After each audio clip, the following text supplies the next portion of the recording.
Assalamualaikum warahmatullahi wabarakatuh. Bismillah wassalatu wassalamu ala rasulillah wa ba'du.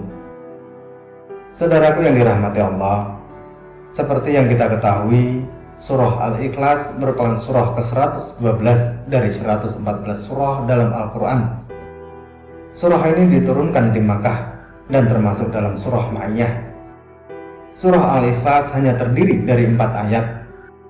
Meski begitu, terdapat keutamaan yang luar biasa apabila kita sering mengamalkannya, karena di dalamnya berisi penegasan siapa Allah dan penegasan atas keesaan Allah. Dinamakan surah Al-Ikhlas karena bisa menyelamatkan orang yang membacanya dari kesulitan dunia akhirat, dari kesulitan kegelapan malam, dan dari kesulitan saat menghadapi sakaratul maut. Selain itu, bagi saudaraku yang mempunyai hajat tapi belum juga terwujud, tidak ada salahnya untuk mengamalkan surah Al-Ikhlas ini secara rutin di 7 waktu berikut ini. Yang pertama adalah waktu pagi dan petang. Dari hadis yang diriwayatkan oleh Abu Dawud dan An-Nasai, pernah dikatakan bahwa pada malam hujan lagi gelap gulita, kami keluar mencari Rasulullah SAW untuk sholat bersama kami. Lalu kami menemukannya. Beliau bersabda, "Apakah kalian telah sholat?" Namun sedikit pun aku tidak berkata-kata. Beliau bersabda, "Katakanlah."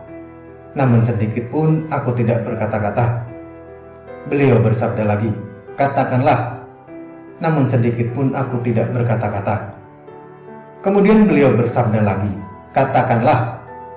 Hingga aku berkata, "Wahai Rasulullah, apa yang harus aku katakan?" Rasulullah SAW bersabda, "Katakanlah, bacalah surah Qul huwallahu ahad dan Qul a'udzu birabbin nas dan Qul a'udzu birabbil falaq ketika petang dan pagi sebanyak 3 kali. Maka dengan ayat-ayat ini akan mencukupkanmu atau menjagamu dari segala keburukan." Hadis riwayat Abu Dawud dan An-Nasai.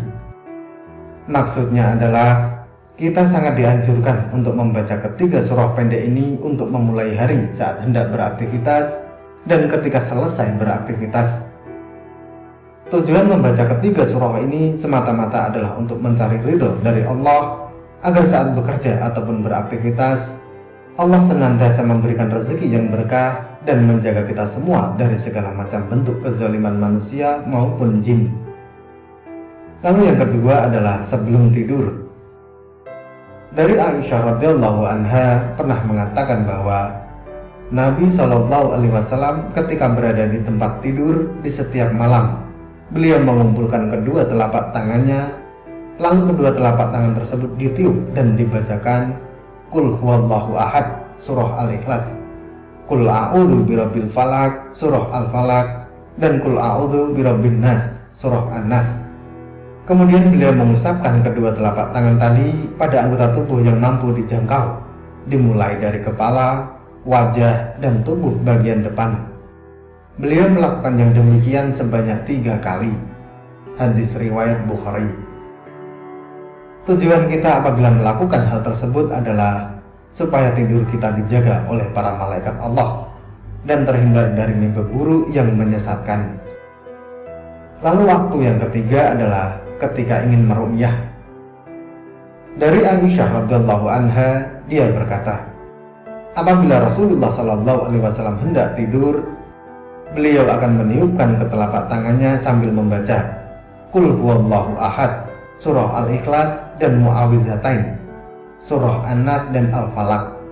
Kemudian beliau mengusapkan ke wajahnya dan seluruh tubuhnya. Aisyah berkata, ketika beliau sakit, beliau menyuruhku melakukan hal itu sama seperti ketika beliau hendak tidur. Hadis riwayat Bukhari.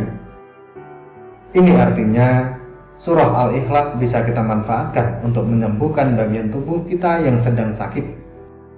Yang tentu dalam hal ini kita meniatkan semata-mata hanya untuk mengharap kesembuhan dari Allah Subhanahu wa Ta'ala. Lalu yang keempat adalah wirid sesudah sholat. Dalam hadis yang diriwayatkan oleh An-Nasai pernah diceritakan bahwa Rasulullah SAW memerintahkan padaku untuk membaca mu'awizat di akhir sholat sesudah salam. Hadis riwayat An-Nasai dan Abu Dawud. Yang dimaksud muawizat adalah surah Al-Ikhlas, Al-Falaq dan An-Nas, sebagaimana yang dikatakan oleh Ibnu Hajar Al-Asqalani. Lalu waktu yang kelima adalah ketika mengerjakan sholat sunnah fajar.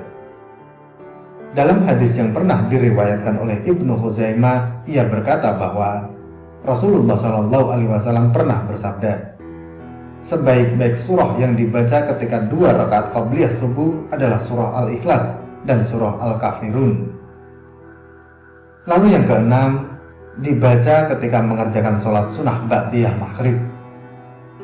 Oleh Imam Tirmidzi pernah meriwayatkan bahwa Rasulullah SAW pernah bersabda, aku tidak menghitung karena sangat sering aku mendengar bacaan Rasulullah SAW membaca surah pada sholat 2 rakaat ba'diyah maghrib dan pada sholat 2 rakaat qabliyah subuh, yaitu Qul ya ayyuhal kafirun, surah Al-Kafirun, dan Qul huwallahu ahad, surah Al-Ikhlas. Hadis riwayat Tirmidzi. Lalu yang ketujuh adalah ketika mengerjakan sholat witir. Imam Ahmad pernah meriwayatkan bahwa Nabi SAW membaca pada rakaat pertama surah Al-A'la, pada rakaat kedua surah Al-Kafirun, dan pada rakaat ketiga surah Al-Ikhlas dan surah Al-Falaq, An-Nas. Hadis riwayat Ahmad, Tirmidzi, dan An-Nasai. Lalu bagaimana cara mengamalkannya?